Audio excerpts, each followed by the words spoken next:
My name is Maximo Alvarez. I live in Miami, Florida, not far from the state of Florida, which is in just a 90-mile wide blue strip on a map for me. It divides freedom from fear. It divides the past from the present, from the future. I know all about the past. I'll never forget my own. My family has fled totalitarianism and communism more than once. First my dad from Spain, then from Cuba. But my families don't run away. By the grace of God, I live the American dream, the greatest blessing I ever had. My dad, who only had a sixth-grade education, told me, "Don't lose this place. You'll never be as lucky as me." I'm speaking to you today because my family is done abandoning what we rightfully earned. There's no place to hide. I'm speaking to you today because President Trump may not always be politically correct. He's in fact a successful businessman, not your average career politician. Our president is just another family man, a friend, and most important, our elected commander-in-chief who puts America first. Keep in mind, the other guy running for president is mostly concerned about power. Yes, power for them, but not for the benefit of all Americans. I'm speaking to you today because I have seen people like this before. I've seen movements like this before. I've seen ideas like this before. And I am here to tell you, we cannot let them take over our country. I heard the promises of Fidel Castro, and I can never forget all those who grew up around me, who looked like me, who suffered and starved and died because they believed those empty promises. They swallowed the communist poison pill. If you have a chance, go to the Freedom Tower in Miami. Stop and listen. You can still hear the sounds of those broken promises. It is the sound of waves in the ocean carrying families clinging to pieces of wood. Families with children who can't swim, but willing to risk everything to reach this blessed land. It is the sound of tears hitting the paper of an application to become an American citizen.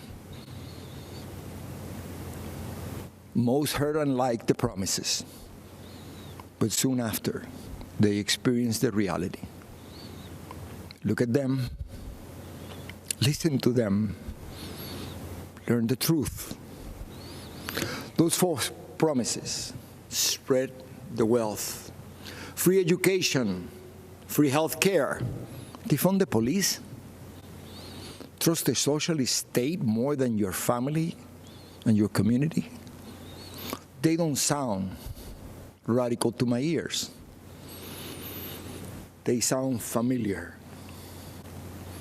When Fidel Castro was asked if he was a communist, he said he was a Roman Catholic. He knew he had to hide the truth. But the country I was born in is gone, totally destroyed.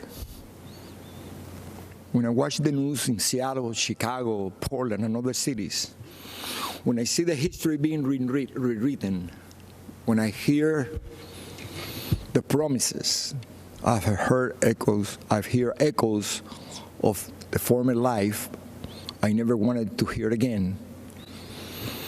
I see shadows I thought I had outrun.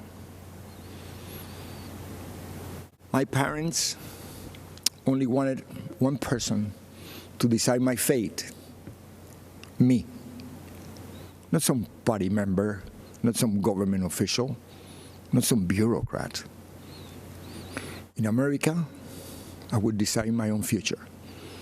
I am so grateful to America, the place where I was able to build my American dream through hard work and determination. President Trump knows that the American story was written by people just like you and I, who love our country and take risks to build a future for our families and neighbors. I may be a Cuban born, but I am 100% American. This is the greatest country in the world. And I said this before, if I gave away everything that I have today, it would not equal 1% of what I was given when I came to this great country of ours. The gift of freedom. Right now, it is up to us to decide our fate and to choose freedom over oppression. President Trump, he's fighting the forces of anarchy and communism. And I know he will continue to do just that. And what about his opponent and the rest of the DC swamp? I have no doubt they will hand the country over to those dangerous forces. You and I will decide. And here's what I've decided. My decision is very easy. I choose President Trump because I choose America.